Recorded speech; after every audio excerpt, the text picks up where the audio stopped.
अभी जो farmer protest को लेके सोशल मीडिया के ऊपर और अभी तो इंटरनेशनली भी जो मुद्दा उठा है उसके बारे में अपनी कुछ थॉट आप लोगों को बताऊंगा कि असलियत में क्या हो रहा है। तो टॉपिक पर आते हैं, यानी कि रहाना के ट्वीट के ऊपर जिससे कि ये सब शुरू हुआ था। आप अगर रहाना के ट्वीट को ध्यान से पूरी ट्वीट को पढ़ेंगे तो जानेंगे कि वो फार्मर प्रोटेस्ट में हो रहा ह्यूमन राइट के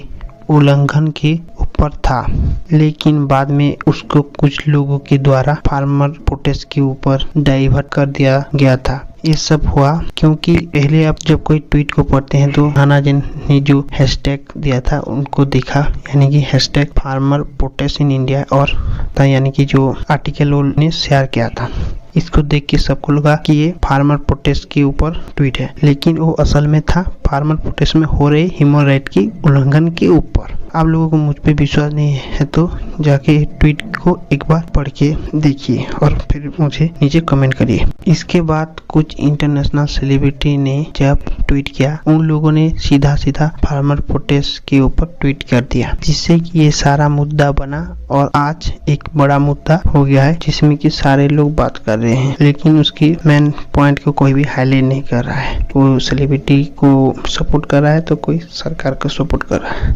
लेकिन मैं यहाँ पे आपको मेरा पॉइंट ऑफ व्यू दूंगा कि असलियत में क्या चल रहा है। तो वीडियो को जरूर पूरा देखिएगा। जितने भी लोग फार्मर प्रोटेस्ट को लेके ट्वीट किए इंटरनेशनली, उन सब का मानना था कि फार्मर प्रोटेस्ट में ह्यूमन राइट का उल्लंघन हो रहा है और इंडिया सरकार के द्वारा फार्मर को प्रॉपरली प्रोटेस्ट करने नहीं दे रहे हैं, क्योंकि उनका मानना है कि जिन लोगों ने हमको खाना देते हैं, जिन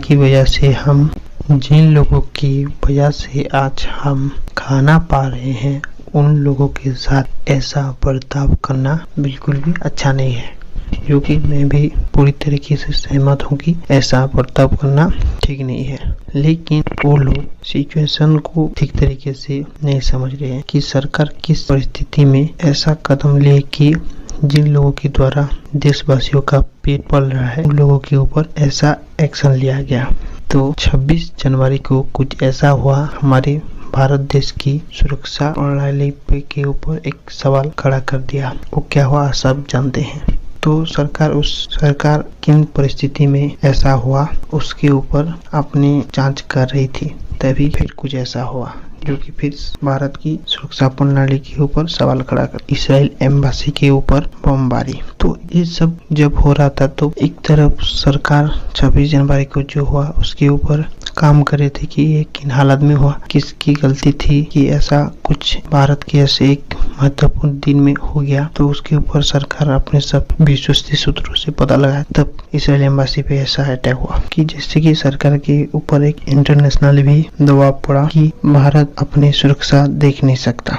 26 जनवरी को इतना बड़ा कांड होने के बाद भी अभी भी तो फार्मर प्रोटेस्ट चल रहा था, तो सरकार फिर दोबारा ऐसा कुछ नहीं हो इसलिए सावधानी के तौर पे उन्होंने बैरिकेड को स्ट्रॉन्ग किया, वहाँ कुछ ज्यादा ही फोर्स भेजे और फार्मर प्रोटेस्ट में फोर्स भेजे और वहाँ की सिक्योरिटी को टाइट किए और सिटी के कारण से उस कुछ जगह के इंटरनेट भी कट डाउन किए, जो कि मैं मानता हूँ एक सही फैसला है सरकार के द्वारा। तो मैं आशा कर रहा हूँ कि आप लोग समझ के होंगे कि असलियत में क्या चल रहा था। अब आते हैं दूसरी पॉइंट के ऊपर, यानी कि भारत की इंटरनल मुद्दे के ऊपर क्या कोई दूसरी देश का व्यक्ति बात कर सकता है, ये उनका हक है या नहीं। तो मैं मानता हूँ कि उनका पूरा हक है, क्योंकि आज हम जिस समय में हैं वहाँ सब देश या सब लोग एक दूसरे से किसी न किसी तरीके से जुड़े हुए हैं, तो कोई भी किसी भी देश के मुद्दे के ऊपर कह सकता है। लेकिन यहाँ पे उस व्यक्ति का प्रोफाइल क्या है हमको जानना पड़ेगा।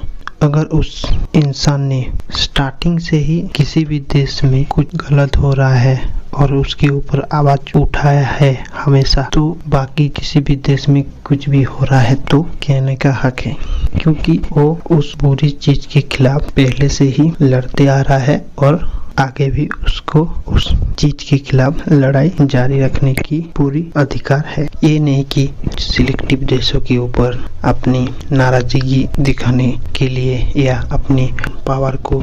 दिखाने के लिए या अपनी पॉलिटिकली रिलेशन को बढ़ाने के लिए या अपनी रिलेशन को पावरफुल लोगों के साथ बढ़ाने के लिए